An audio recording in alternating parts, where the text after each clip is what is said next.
15ویں تراویح کا خلاصہ۔ الحمدللہ وحدہ والصلاۃ والسلام علی من لا نبی بعدہ۔ محترم حضرات، اللہ کا کرم ہے کہ آج 15ویں تراویح ہوئی۔ 1.25 جز کے حساب سے 19 جز ہو گئے۔ سورۃ النور کے آخری 7 رکوع، سورۃ الفرقان اور سورۃ الشعراء کے مکمل، اس طرح کل 24 رکوع پڑھے گئے۔ آج کے تلاوت کردہ پہلے رکوع میں فرمایا، اے ایمان والو، شیطان کے نقش و قدم پر مت چلو، اور ان لوگوں کی معافی کا ذکر ہے جو سنی سنائی باتوں اور منافقوں کی سازشوں کا شکار ہو گئے تھے، اور یہ ہدایت ہے اہل ثروت کو کہ ضرورت مندوں کی امداد و اعانت جاری رکھیں۔ جو لوگ پاک دامن عورتوں پر الزام لگاتے ہیں وہ دنیا و آخرت میں ملعون ہیں۔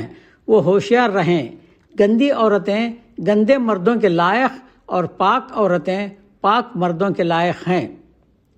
دوسرے رکوع میں فرمایا، اے ایمان والو، اپنے گھروں کے علاوہ دوسروں کے گھروں میں انس و اجازت کے بغیر نہ داخل ہو۔ گھر والوں کو سلام کرو، اجازت نہ ملے تو واپس ہو جاؤ۔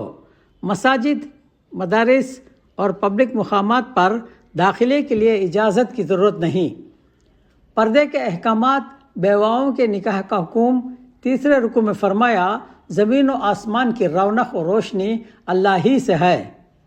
ایمان والوں کی صفات اور کافروں کا ہر عمل کفر شرک کی وجہ سے غیر معتبر اور نامقبول ہے۔ ان کے اعمال کی مثال اور اللہ کو حساب لینے میں ذرا دیر نہیں لگے گی۔ چوتھے رکوع میں فرمایا، آسمان و زمین، بادل، پہاڑ، دریا، موسم، ٹھنڈا، گرم، یہ سب اللہ کی قدرت کے نمونے ہیں۔ سب اللہ کی تعریف و تسبیح میں مصروف ہیں، اور ہر ایک کو اپنی دعا کا طریقہ معلوم ہے۔ مویشی جانور، کیڑے مکوڑے، رینگنے والے، ہر ایک کو اپنی دعا کا طریقہ معلوم ہے۔ 2 پیر اور 4 پیروں سے چلنے والے، یہ سب اس کی نشانیاں ہیں۔ شک و شبہ کے مریض و منافقین کو جب اللہ اور اس کے رسول کی طرف بلایا جاتا ہے تو وہ منہ بناتے ہیں۔ 5ویں رکوع میں فرمایا، پکے اور سچے مومن اللہ اور اس کے رسول کی دعوت پر لبیک کہتے ہیں، وہ اللہ اور رسول کی فرما برداری کرتے ہیں۔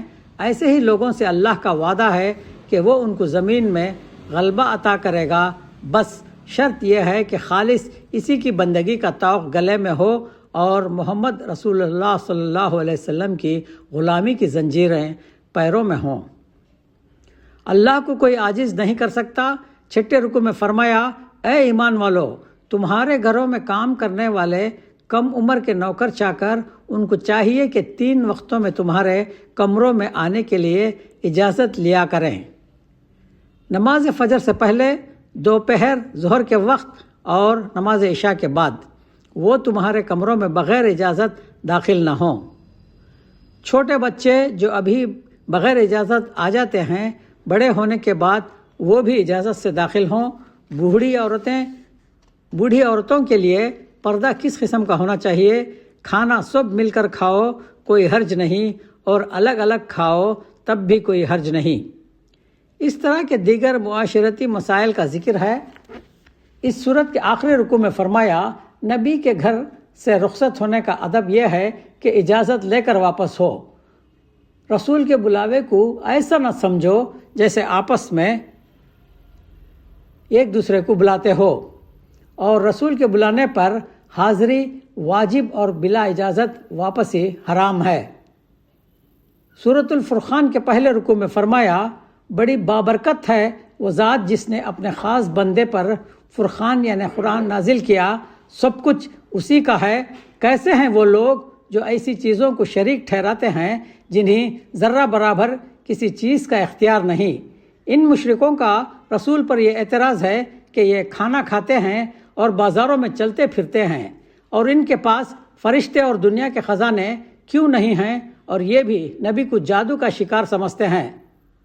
دوسرے رکوع میں فرمایا، جہنم کی آگ اور وہاں کے خوفناک آوازوں سے ہر نظر کانپ اٹھے گی اور ہر کلیجہ دہل جائے گا۔ مومن کافر سب کو الگ الگ بدلہ ملے گا۔ اے نبی، آپ سے پہلے کے بھی تمام رسول کھانا کھاتے تھے اور بازاروں میں چلتے پھرتے تھے۔ تیسرے رکوع میں ان لوگوں کا ذکر جو آخرت کا یقین نہیں رکھتے، وہاں کا منظر دیکھ کر کافر کہیں گے، ہائے افسوس، ہم نے اللہ کے رسول کا راستہ کیوں نہیں اختیار کیا، اور رسول اکرم بارگاہ الہی میں شکایت کریں گے کہ پروردگار، یہ میری وہ قوم ہے جس نے اس قرآن کو چھوڑ رکھا تھا، اور پھر اس اعتراض کا جواب کہ پورا قرآن بیک وقت کیوں نہیں اتارا۔ چوتھے رکوع میں حضرت موسیٰ علیہ السلام و حضرت ہارون علیہ السلام، قوم نوح، عاد و سمود اور دیگر قوموں کا ذکر۔ خواہشات کو معبود بنانے والے جانوروں سے بھی زیادہ بدتر ہیں۔ پانچویں رکوع میں فرمایا، دنیا کی مثال سورج کے سائے کی طرح ہے جو گھٹتا بڑھتا ہے اور اوپر نیچے ہوتا رہتا ہے۔ کائنات میں اس کی قدرت کے کتنے مظاہر ہیں، اس نے قرآن میں ہر چیز واضح طور پر بیان کر دی ہے، اور اس قرآن کے ذریعے جہاد جاری رکھنے کا حکم دیا، اور یہ بھی اللہ کی قدرت ہے کہ اس نے انسان کو پانی سے پیدا کیا اور اس کو خاندان والا اور سسرال والا بنایا۔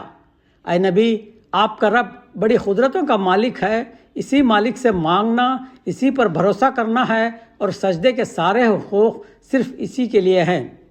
اس سورت کے آخری رکوع میں فرمایا، چاند، سورج کے الٹ پھیر اور دن رات کے اتار چڑھاؤ سے بھی اللہ کی معرفت حاصل ہوتی ہے۔ رحمان کے بندوں کی خاص صفات یہ ہیں کہ وہ زمین پر وقار و عاجزی سے چلتے ہیں۔ نادان ان سے الجھیں تو سلامتی والی بات کہہ کر آگے بڑھ جاتے ہیں۔ رات کا بڑا حصہ رب کے سامنے سجدے اور قیام میں گزارتے ہیں، اور عذاب نار سے بچنے کی دعا کرتے ہیں۔ فضول خرچی نہیں کرتے، کنجوسی بھی نہیں کرتے، میانہ روی اختیار کرتے ہیں۔ اللہ کے ساتھ کسی اور کو نہیں پکارتے، ناحق قتل نہیں کرتے، بدکاری نہیں کرتے، اور جو ایسا کرے تو اس کا انجام بہت برا ہے، مگر ہاں توبہ کرنے والا اس سے مستثنیٰ ہے۔ اس کے لیے انعامات ہیں۔ رحمان کے خاص بندوں کی صفات یہ بھی ہیں کہ وہ جھوٹی گواہی نہیں دیتے، برائیوں سے دامن بچا کر گزر جاتے ہیں۔ آیات الہی کے ذریعے ان کو نصیحت کی جاتی ہے تو اندھے بہرے ہو کر نہیں گرتے، اور دعا کرتے ہیں کہ بیوی بچوں کی طرف سے آنکھ کی ٹھنڈک نصیب کر اور ہم کو پرہیزگاروں کا پیشوا بنا دے۔ ایسے ہی لوگوں کے لیے سب کچھ ہے۔ سورۃ الشعراء کے پہلے رکوع میں فرمایا، یہ کتاب مبین کی آیات ہیں، جو لوگ اس پر ایمان نہیں لائے۔ اے نبی، آپ اتنا غم کیوں کرتے ہیں کہ شاید آپ اپنی جان دے دیں گے؟ اگر لوگ زمین میں پھیلی ہوئی چیزوں پر غور و فکر کرتے تو ان کو اللہ کی معرفت حاصل ہو جاتی۔ دوسرے رکوع میں حضرت موسیٰ علیہ السلام کا قصہ، فرعون کو تبلیغ کرنے کا ذکر، اور حضرت موسیٰ کے بغیر معجزات اور حضرت موسیٰ کے بعض معجزات، عصا و ید بیضا، لاٹھی اور روشن ہاتھ کا تذکرہ ہے۔ تیسرے رکوع میں جادوگروں سے مقابلہ، حضرت موسیٰ علیہ السلام کی کامیابی، جادوگروں کی ناکامی، ان کا ایمان لانا، فرعون کی گھبراہٹ، مومنین کے لیے سخت سزاؤں کی دھمکی، اور اہل ایمان کی دعاؤں کا تذکرہ ہے۔ چوتھے رکوع میں ہے کہ ہم نے حضرت موسیٰ علیہ السلام کو حکم دیا کہ بنی اسرائیل کو راتوں رات لے کر چل دو۔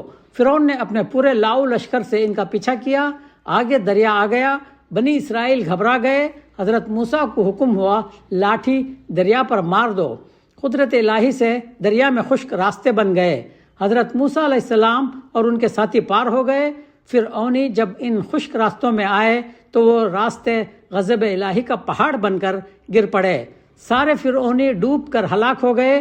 پانچویں رکوع میں حضرت ابراہیم علیہ السلام کی اپنی قوم سے گفتگو کا ذکر، ان کی دعائیں اور قدرت کے مہربانیوں کا تذکرہ ہے۔ اصل کامیابی کس کی ہے اور شیطان اپنے لاؤ لشکر کے ساتھ کہاں پہنچنے والا ہے؟ چھٹے رکوع میں حضرت نوح علیہ السلام کا ذکر ہے، قوم کی بغاوت و سرکشی، اور آخر میں اس کی تباہی کا ذکر ہے۔ ساتویں رکوع میں قوم عاد کا ذکر، وقت کے نبی حضرت ہود علیہ السلام کس طرح اس قوم کو سمجھاتے رہے، نام ماننے پر طاقت و قوت کے دعوے کرنے والی اس قوم کا کیا حشر ہوا۔ آٹھویں رکوع میں قوم سمود کی سرکشی اور حضرت صالح علیہ السلام کا ذکر ہے۔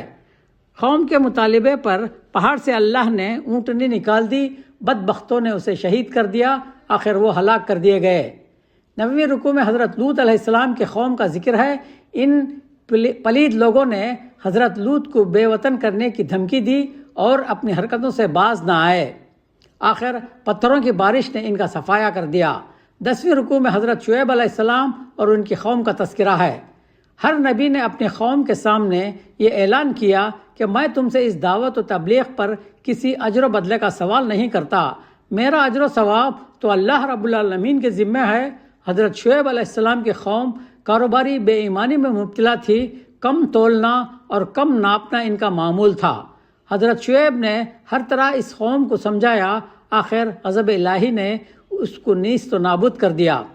اس سورت کے آخری رکوع میں فرمایا، قرآن وہ عظیم الشان کتاب ہے جسے اللہ نے روح الامین حضرت جبرائیل علیہ السلام کے ذریعے اپنے آخری نبی کے دل پر اتارا ہے، جو فصیح و بلیغ زبان میں ہے، اور اس کی ایسی حفاظت کی کہ شیطان ذرہ برابر اس میں دخل اندازی نہیں کر سکتا۔ ہر طرف سے ناکہ بندی کر دی گئی ہے۔ نبی کو اس کی دعوت و تبلیغ کے ساتھ یہ فرمایا کہ آپ اسی پر بھروسہ رکھو۔ جب تم بندگی کے لیے کھڑے ہوتے ہو تو اس کی خاص نگاہ کرم تم پر ہوتی ہے، اور ساجدین کی دیکھ بھال کے سبب اور بھی ہمارے منظور نظر ہو گئے۔ یہ قرآن اللہ کا کلام ہے، یہ کسی اور کا کلام نہیں، نہ یہ شاعری ہے۔ شاعر تو خیالات کے وادیوں میں پھرتے رہتے ہیں، مگر ہاں جو شعراء ایمان و نیک عمل میں پختہ ہیں وہ مستثنیٰ ہیں۔ آگے چل کر سب کو اپنا انجام معلوم ہونا ہے۔ وآخر دعوانا ان الحمد للہ رب العالمین۔